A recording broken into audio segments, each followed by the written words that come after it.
Tunazidi kusonga mbele zaidi ya simulizi yetu nzuri kabisa, simulizi ya kweli ya maisha ya Mathayo. Mathayo ana mengi ya kutueleza aliyopitia katika safari yake ya maisha. Kubwa zaidi ambalo tuliliona katika sehemu iliyopita ni kwamba Mathayo amempoteza mama yake, lakini mama amefariki ikiwa tayari vijana wake wana ahadi za kusaidiwa, na ahadi hizi zilikuja pale ambapo hali ya mama ilionekana kuwa mbaya zaidi.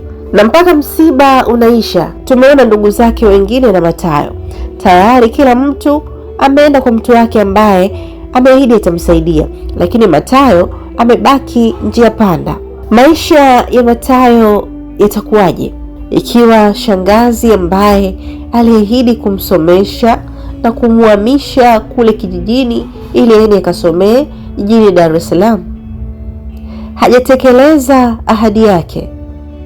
Na Mathayo amekuwa ni mtu wa kutangatanga, mara leo kwa shangazi, mara kwa mjomba, mara kwa babu, na sasa Mathayo ameamua kwenda nyumbani kwa mama yake mkubwa. Maisha nyumbani kwa mama mkubwa pamoja na masomo yake mahala hapo yatakuwaje? Nikukaribisha sana katika sehemu ya 3 ya simulizi hii. Ikabidi niende kwa mama mkubwa. Aliniambia uje unakaa kwangu. Nishakaaga naye before nyuma, wakati nipo darasa la 5 la 6 nishakaaga naye. Kwa kaniambia unakuja kwangu. Wewe sipendagi kwenda kwa mama kwa sababu mama mkubwa ni mtu ambaye kwake kila kitu kipo, lakini hajawahi cha kwanza kusomesha mtoto. Alafu pia haelewi, yani hapendelei sana kuona ile unafanikiwa, ama yani kuna vitu huwa hapendi, yani japo hata kuonesha lakini huwa hapendi. Na pia ni mtu ambaye anapenda sana kuongea, mdomo mwingi, anatuma, yani kwake kazi wazishi, kwa hata muda wa kusoma utakuwa huna. Kwa sipendagi, lakini inapofikia hatua ambako unakuwa huna chaguo, inabidi uende. Kwa hiyo alivyoniambia uje kwangu, ilibidi nikakae kwa mama mkubwa. Wakati huo naenda kukaa kwa mama mkubwa, niko form 2 kule kwa baba kambo, ile shakatwa basketi nisharudisha, ni shule kwa miguu kama kawaida. Mama mkubwa hakuwa na mchango wote wa kusema atakupa hata 50 yake, hapana. Kwake ni hapana.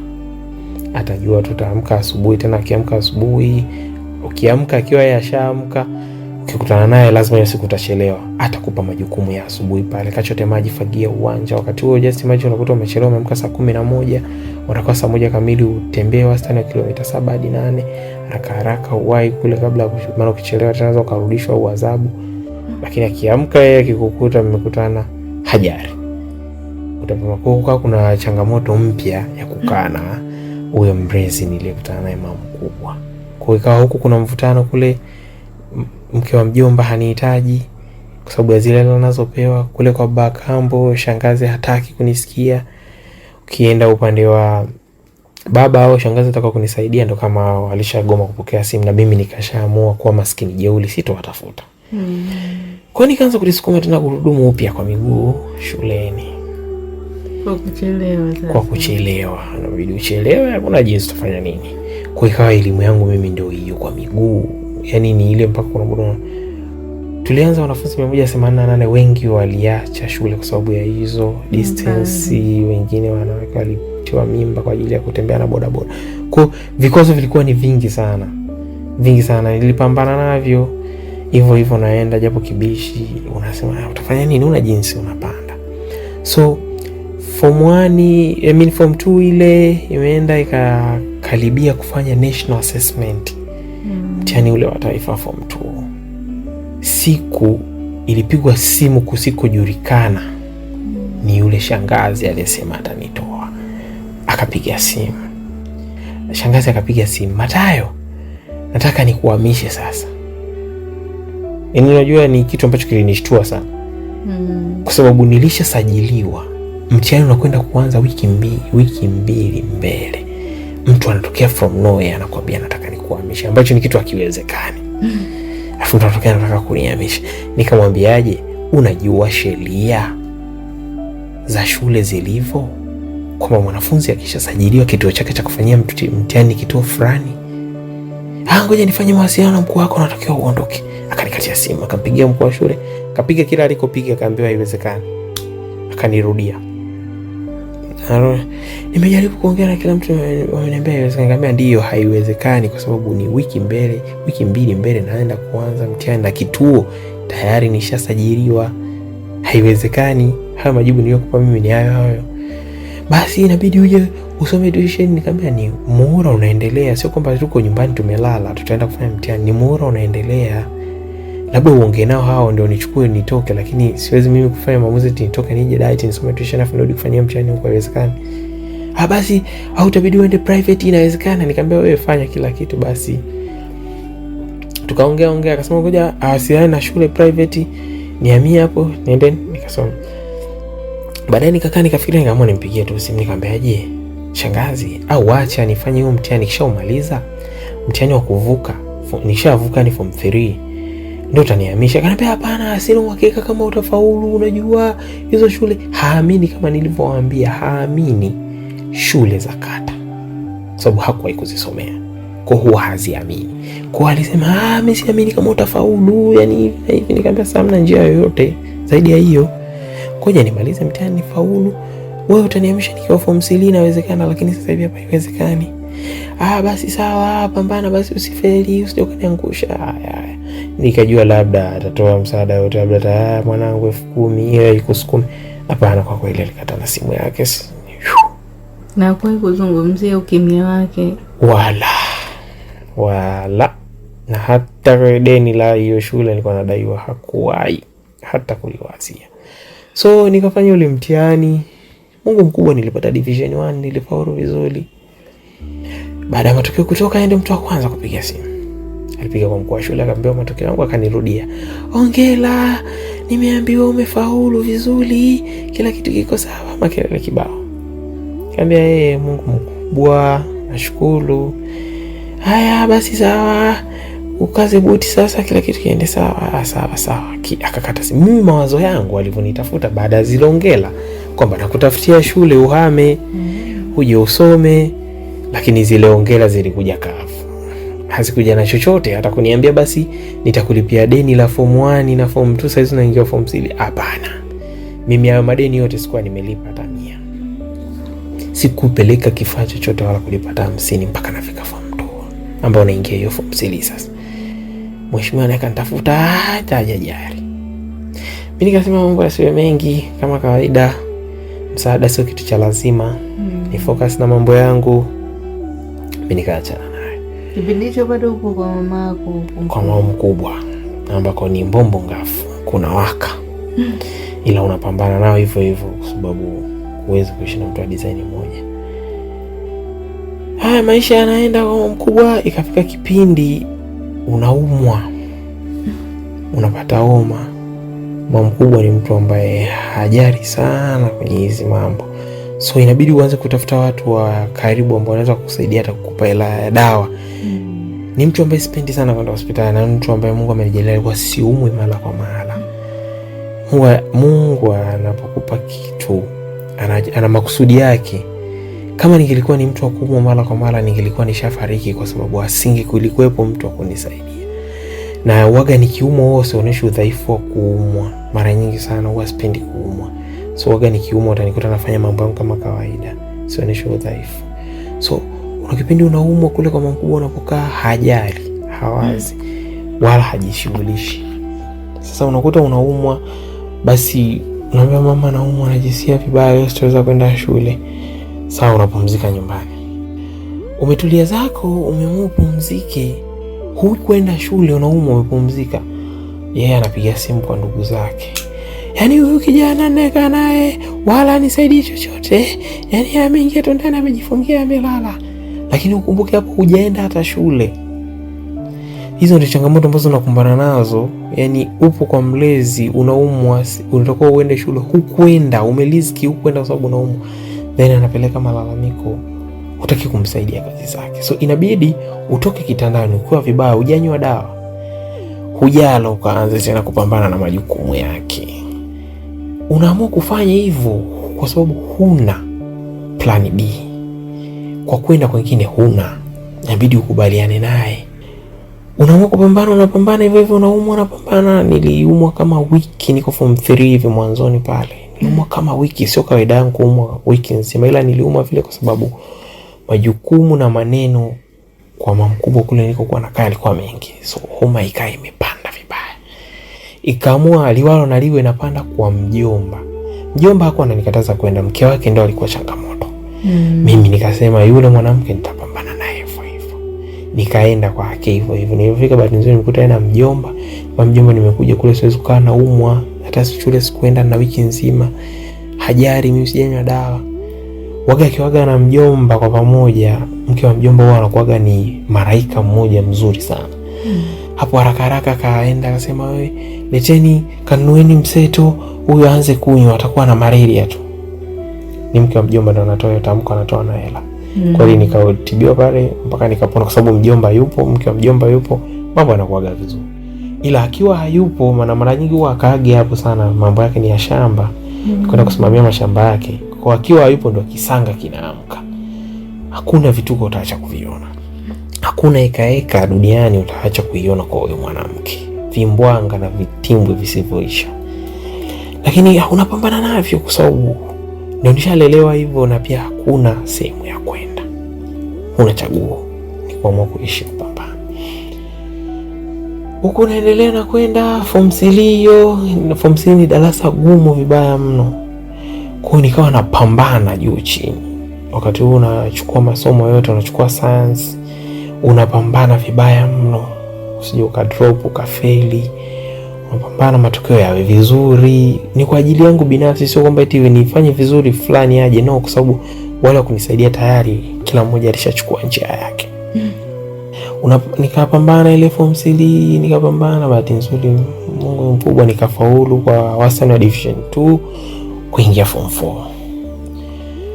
Nilipoingia form 4 hakuna simu niliongea na shangazi toka nakumbuka ilikuwa ni Februari wakati niko form 3 mpaka mwaka unapinduka tena naingia form 4 sikuwahi kuongea naye. Ni mimi naishi na huyo mama mkubwa.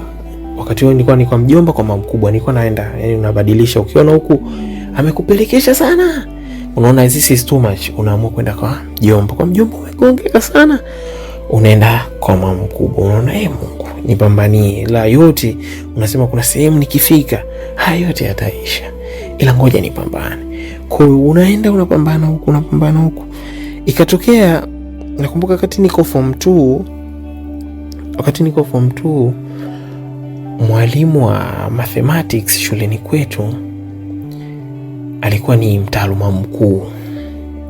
Alinipenda sana kwa sababu mimi nilikuwa najua hesabu vibaya mno. Nilifeli mara moja tu ambao nilipata 25F wakati hatuna mwalimu shule. Wakati niko form 1 wakati na ripoti. Na hiyo 25 mimi ndio nilikuwa wa kwanza. Yani nilifeli lakini ndio nilikuwa mwanafunzi wa kwanza kati ya darasa zima. Hakukuwa na mwalimu wa mathematics lakini mitihani ilikuwa inafanyika, ni lazima ifanyike. Kwa mwalimu alivyokuja, alivyosikia historia yangu alinipendaga sana. Form 2 yote, kumlazi form 2 yote nilikuwa nakaa kwa mkuu wa shule. I mean kwa huyo mtaaluma. Nilikuwa sio kukaa yani moja kwa moja, no. Nakaa ile Jumatatu hadi Ijumaa, ila weekend yote kuanzia Ijumaa mpaka Jumatatu nitakuwa nyumbani kule kwa mama mkubwa na kwa mke wa mjomba. Ilitokea hiyo kwa sababu ya matokeo yangu ya mathematics tu aliyapenda sana. Kwa darasa unapata A ya mathematics, afu wanafunzi wenzako wengine utakuta wanapata DD, wengine F. Kipindi unapata A wewe pekee yako darasa zima unapata F. Kwa mwalimu aliyetoka kusema ukijana ni watu tofauti. Kwa akaamua kuchukua nilikaa naye tu kwa form 2 pekee yake, ile sio yote na yenyewe nakumbuka ilikuwa yote. Ilikuwa ni kuanzia mwezi wa 6 nilikaa naye pale. Baada ya kuniita nikae naye pale kwake. Ila kuna walimu wengine kidogo walianza kuzua gumzo. Sasa mkuu wa shule alikuwa na mdomo sana. Nikaona form 3 aliniambia nikae naye tena, lakini nikaona kusecure kazi yake. Na mimi wanamheshimu sana na mimi ni mtu wa kujiongeza. Nikaamua kujiweka kando yake, ni kujitoa ili kuepusha tatizo. Sababu nishaanza kuona mkuu wa shule mdomo. Nikaamua mimi tena kujiweka kando. Kwa mdomo ambao unazungumzia ni mdomo gani? Kwamba walikuwa wanaleta mada labda mwanafunzi hataki kukaa na mwalimu au? Yaani kwa nini mimi? Unajua ile kwa nini wewe kivipi? Wapo wanafunzi wengi watahitaji msaada. Umemchukua huyu, kuna mwingine atahitaji msaada. Unajua kila tuna viwango vya matatizo tofauti. Yangu yanaweza kaonekana alikuwa makubwa, lakini huenda kuna mwingine alikuwa na makubwa kuliko yangu. Kwa wale baadaye walihisi ni kama ananipa priority kulingana na sababu fulani, yani ambayo ni hiyo mathematics.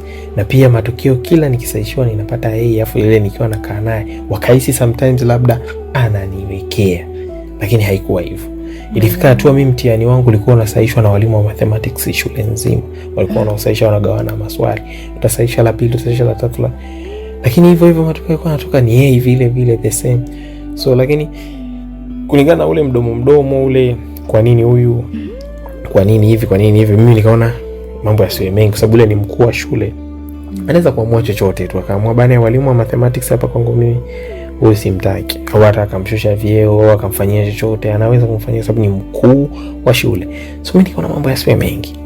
Form 3 ile nikaamua kukaa nyumbani kwa mama mkubwa na kwa mjomba, mix kama kawaida, ili ni secure kazi ya mkuu. Matokeo yangu yalikuwa vizuri, kila kitu kiko sawa. Form 3 ile nikaenda nayo, nikaana pambana matokeo yangu kila kitu. Yani nilikuwa sana base sana kwenye matokeo, kwa sababu ndio kitu pekee ambacho nilikuwa nahisi kitakuja kiniweke sawa. Lakini wakati huo kuna kipindi nilikuwa na si report mimi, kuna kipindi attendance yangu miezi 2 sipo shule. Inabidi nikae nyumbani nitafute kazi za kufanya. Nakumbuka kwa kipindi nilienda kuwaga sana, ilikuwa ni kipindi cha machungwa au kuvuna mahindi. Wakati tunakusanya vijana tatu tukasaidia kuvuna mashamba ya mbali. Utakuta mtu anaweka zaidi ya 1,000. Chao nimesaidia kuvuna. Kwa tunaenda huko, yanavunwa na mashine lakini atakuwa yakusanya na binadamu. So tunakusanya, pelekaweza kuta mwezi mzima mko porini huko. Kwa ilikuwa inabidi niungane na vijana wa mtaani ambao hawasomi kwenda kutafuta chochote kitu ili ujiboost, kwa sababu kuna kipindi ilifikia hatua ndo kama hivyo huko kwa mjomba kukohora, mke wa mjomba tayari kashazuia, baba akambo miamara ndo kama vile. Kwa ilikuwa kuna kipindi mimi sionekani shule hata miezi 2. Niko polini huko. Kwa hiyo tabia ilipoanza nayo, watu wote wakaamini mimi sitoka nije nifaulu. Na historia ya shule yetu kidogo ilikuwa ni changamoto. Ilikuwa wanafaulu wanafunzi 2 3 kwenda advance. Utakuta na chuo vivyo vya kati wameenda 2 kati ya wanafunzi 100. Ufaulu ni mdogo sana.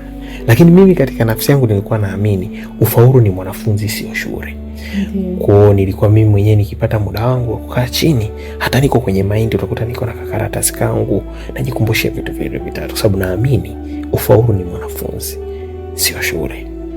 Kwa nikaendelea kupambana hivyo hivyo, ukuta miezi 2 uonekani shule, walimu wanajaribu kufuatilia kutafuta hawakupati.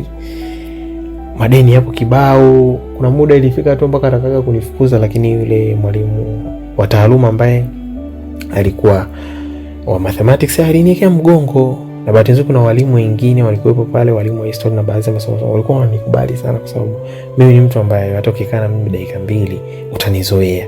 Ni mcheshi. Nilikuwa sipendi kuongea wakati niko mtoto, lakini mama aliniambia kuongea ndio njia pekee ambayo itakufanya uwe na marafiki. So nikawa toka alivyoniambia ni mtu ambaye anapenda sana kupiga story.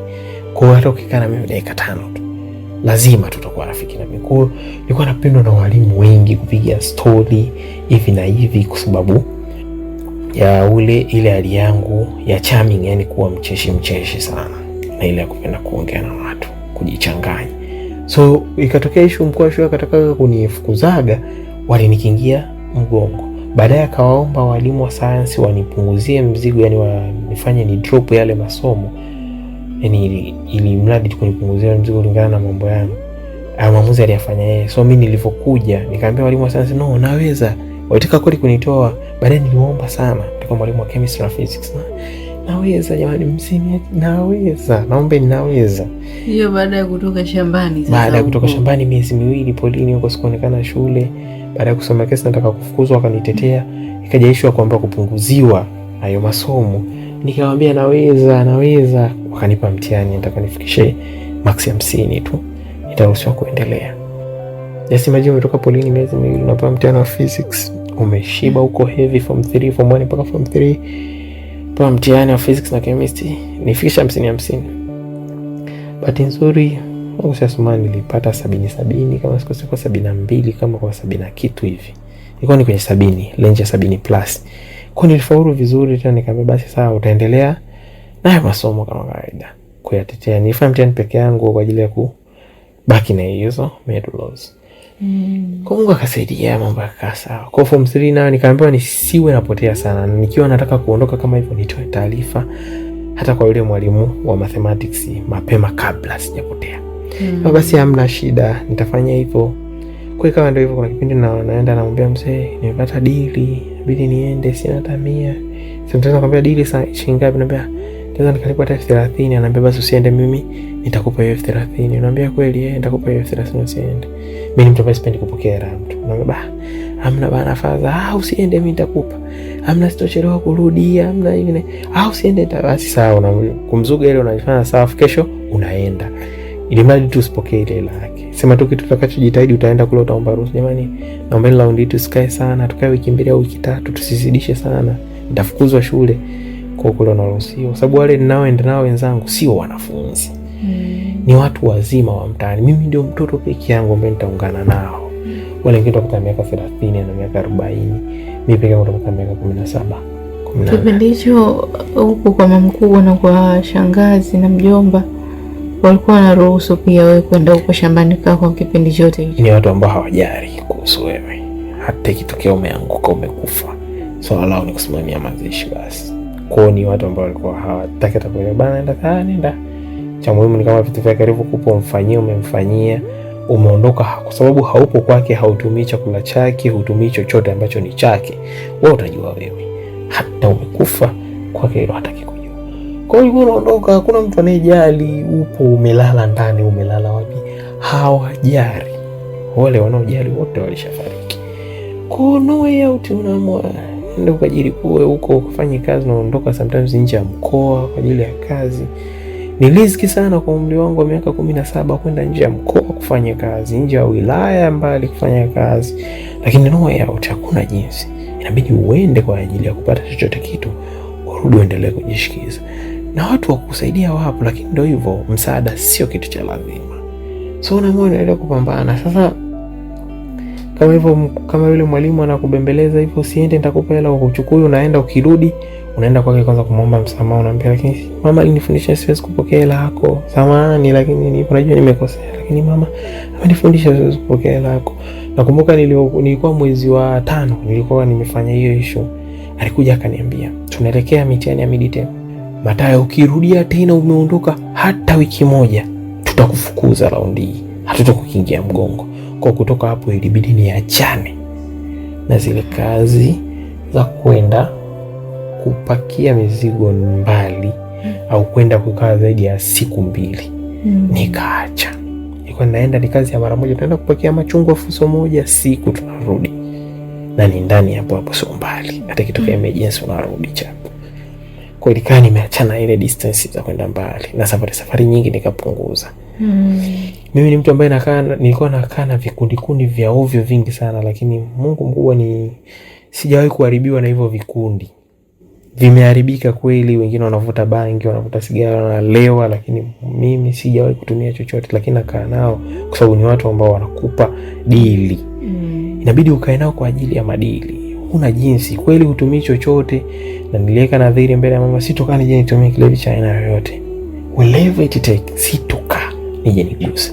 Na kweli nikasikusagi hizo harakati, lakini nakaa na walevi, watu wanavuta bangi, wanatumia maduda yaeleweki. Lakini nilikuwa nakaa nao mimi kwa ajili ya manufaa yangu, sio kwa ajili ya vile vitu vyao vinavyounganisha wao. Kwa baadaye yule mwalimu ataruma niambia niache kwa vitu. Kwa nikafanya mitihani ya midterm nikapata division 3 ambayo ndio division mbovu kwenye maisha yangu ya elimu. Nilipata division 3. Mtihani wa midterm form 3. Nikaambiwa Matias Matayo. Mwalimu akaniambia Matayo, matokeo yanashuka. Acha masuala ya kijika. Jiacheche na yale makundi hivi na vile. Nikamwambia nitapambana. Kama kawaida matokeo ya huo mwaka form 4 shuleni kwetu ni vile vile walifaulu wanafunzi 2 division 2 tu. Wakaja wakafaulu kwenda vyuo vya kati wanafunzi 3. Huo mwaka kati ya wanafunzi 88 walitoka 5. Bado maisha yakawa ni vile vile. Kwa kulingana na mimi matokeo yangu ambayo nilikuwa ni mwanafunzi mara nyingi sana na bezi wanafunzi wa 10 walikuwa wanapiga hesabu, sidhani kama huyu atafanikiwa. Tukawa tunapambana. Sasa siku nikawa nipo nyumbani kule kwa mama mkubwa, nikawa naangalia movie kama sikosei. Kwa movie moja ya shule niliona, nikawa naona uongozi wa shule wa wanafunzi unavyoweza kubadilisha miundo ya elimu na vile kila kitu kikakaa sawa. Ile kuangalia hiyo movie nikaja naona mwanafunzi wa taaluma hiyo shule ambayo nilikuwa naangalia hiyo movie, yeye ndo alifanya ufaulu wa shule yake kuongezeka kwa kuanzisha vitu mbalimbali. Toka hiyo siku nikatamani sana kuwa mtaaluma. Nitamani vibaya mno kuwa mtaaluma. Nikasema anyway, one day nitapambana, nitapata hichi kitu. Nikaa nimechukulia tu ile movie, lakini niliangalia ilikuwa ina maana sana na inaweza kusaidia sio mimi na wanafunzi baadhi. Nikasema ngoja nipambane nayo. Nimependa sana ile kitu cha mwanafunzi kuemphasize wanafunzi wenzake kwa vitu mbalimbali mpaka kufikia hapo. Japo yule kijana alikuwa hapendi sana kwa mambo yake alikuwa anayafanya, lakini ilikuwa na msaada mkubwa. Lakini ile ilikuwa ni movie, nikaangalia nilichukulia sana maanani kwa sababu anapenda sana vitu kwa ajili ya kujifunza kwa ule umri wangu. Form 3 ikaenda ikafika mwezi wa 9. Mwezi wa 9 likaanza vuguvugu la wanafunzi kufukuzwa. Yule mkuu wa shule alikuwa anafukuza sana, sasa form 4 na form 3 alikuwa anafukuza sana. Nakumbuka alitaka kunifukuza, lakini bahati nzuri kipindi hicho nilikuwa ndio kipindi ambacho nilikuwa nimetulia, sikuwa na kesi yoyote. So bahati nzuri nilikuja nikapona, ila kuna vijana wenzangu walifukuzwa wengine. Wengi ambao walikuwa na vile vikundi wakafukuzwa. Alikuwa anawafukuza kulingana na matokeo yao mabovu, hawapendi kusoma, wanavuta bangi, kwa aliwafukuza sana. Mimi nilipewa kesi ya kwamba ninavuta bangi kwa sababu nilikuwa nakaa na kundi la wavuta bangi. Lakini bahati nzuri nikaja kupimwaga, niliangaliwa labda navuta, lakini nigundulika niko safi, si na tatizo lolote. Kwa nafika ile mwezi wa 9 ikaanza issue za kuanza story za uchaguzi wa wanafunzi vyuoni. Mimi nilikuwa kipindi hicho wakati wanaanza hayo hizo harakati, mimi sipo. Nilikuwa ninaumwa, niko nyumbani kwa mama mkubwa. Nilikuwa niko kule nimetulia na mama yangu. Waga nakaaga kule, japo naumwa hana msaada wa kukupa chochote, lakini huwa sipendagi nilikuwa naumwa sana kwenda shuleni kwa ile distance ilivyokuwa kubwa. Na pusha matatizo mengine zokauka njiani. Kwa wakati hizo zinaanza mimi sikuwa nimezisikia. Watu baadaye washajaza fomu wamerudisha, mimi ndo narudi na kuja kuambia watu wamejaza fomu.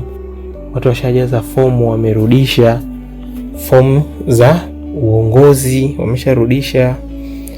Sasa mimi ilibidi niende kwa yule mwalimu wangu mtaaluma, nimwambia mtaaluma, naomba nisaidie, niibia hata fomu, natamani mimi niwekeni kwenye kinyang'anyiro cha utaaluma, naombeni. Akaniambia wameshafunga. Niambia naomba please, naomba nipitishe jina langu hata kwa bahati mbaya, huko kwingine niachie mimi please. Kweli akanipa fomu nikajaza, akaipitisha kimya ikapita. Bahati nzuri ashikiana na walimu wenzake wengine kadhaa wale wanaonikubali. Kwa hiyo ikapitishwa ile fomu hivyo. Ikaanza kampeni, nilikuwepo kwenye kampeni, nikaongea na wanafunzi. Kwa bahati mbaya kama nilivyosema au bahati nzuri, mimi nilikuwa na charming sana, napenda sana kwa sababu ile kuongea na watu. Kwa nilikuwa ni kama pharmacy sana kwenye ile shule. Kwa niongelea ilikuwa ni vitu vya kawaida sana. Kwa nilikuwa napenda sana. Kwa ilivyokuja issue ya uchaguzi, Mungu sasa, nilikuwa mwezi wa 11. Nilifanikiwa bana, nikapita. Ilikuwa mwezi wa 11 mwanzoni. Nikafanikiwa, nikapita, nikachaguliwa kuwa mtaaluma mkuu form 3. Nikachaguliwa kuwa mtaaluma mkuu. Ile ilinisaidia mimi kwenye issue ya elimu kwa sababu pia ukiwa kiongozi ni mtu ambaye hutakiwi kuwa unakosekana mara kwa mara shuleni, hasa ngazi ya taaluma. Kwa hiyo ile nayo ilinisaidia mimi kuachana na makundi, kuhangaika. Shuleni kulikuwa kuna utaratibu, form 4 wanaruhusiwa kukaa kambi ikifika kipindi kinakaribia na mitihani. Yaani ikiwa inakaribia tu kipindi cha mitihani wanaruhusiwa kuja kukaa kambi, lakini mimi akilini mwangu nilisema tutaanza kukaa mwanzoni mwa Januari tukifika form 4. Akilini mwangu ndio nilikuwa nasema hivyo.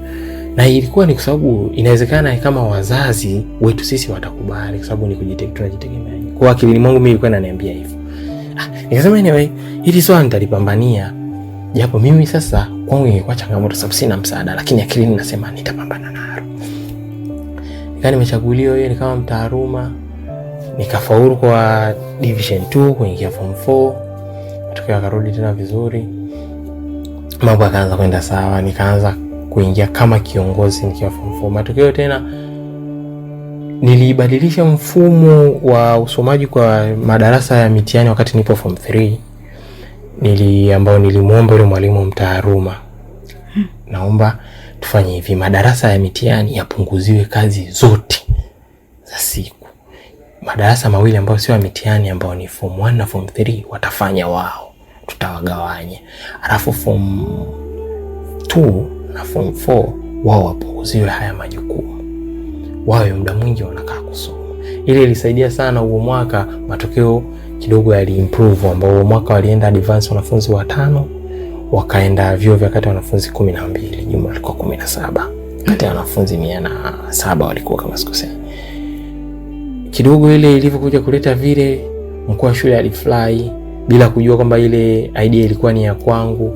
Kwa sababu ile idea mimi ndo nilimpa yule mwalimu mtaaluma. Yule mwalimu mtaaluma akaenda akaipeleka kwenye kikao kikaipokea, wakaona ni wazo zuri, ile lilitoa, kila kitu kilifanikiwa. Hawakwenda kumwambia kama mimi ndio nilitoa ile idea, kwa sababu yule mkuu wa shule na mimi kulikuwa kama kuna sintofahamu toka kile kipindi nakaa na yule mwalimu form 2. Kwa hawakumwambiaga. Mila department baadhi na walimu baadhi wanajua kwamba mimi ndio nilitoa ile idea. Na hiyo idea mimi nilitoa kwenye ile movie niliyoangaliaga kipindi kile. Kwa hiyo hapa kidogo akaipokea, kasaidia, matokeo yakachange. Wakati tunafika form 4 nikamfuata tena yule mwalimu, nikamwambia nenda kwenye bodi waombe tukae hosteli form 4 mapema, itatusaidia kupandisha ufaulu wetu. Nikamuomba, akasema basi ngoja nitalipeleka. Akalipeleka, lilikataliwa kwa sababu hatuna hosteli rasmi. Huaga tunachukua madarasa mawili ambayo yanatumika kufundishia. Kipindi kile kikaribia mitihani kule mwishoni inakuwa haiathiri sana. So kiomba hapa mwanzoni inakuwa ni kipengele kwa sababu yale yanatumika. Kweli gonga mwamba. Tukaomba, kulikuwa kuna maabara moja haijakamilika. Sasa kile chumba cha maabara kitengenezwe. Afu tuombe na darasa moja, ambalo darasa moja watakaa wasichana. Kile chumba cha maabara kwa sababu sio kikubwa sana, tutakaa wavulana. Tukitengeneze tutakaa Warigoma. Mkuu wa shule ndio yule wa kwanza aligoma. Baadaye alikuja akapitisha amri, hakuna tena madarasa ya mitihani kuwa off, mtafanya kazi. Akasema tunatakiwa kulima hekta 10 ambazo zilikuwa zinazunguruka eneo la shule, hekta 10 ambazo sisi form 4 inabidi tulime 5 kwa sababu ni wakubwa. Ambacho wakati huo tulikuwa tunakaribia kipindi cha pre-moko. Akasema hakuna mwanafunzi ataingia pre-moko bila kuniletea. Alitupa vipimo bila kuleta hichi kipimo kwa eneo lako lote umemaliza kulilima.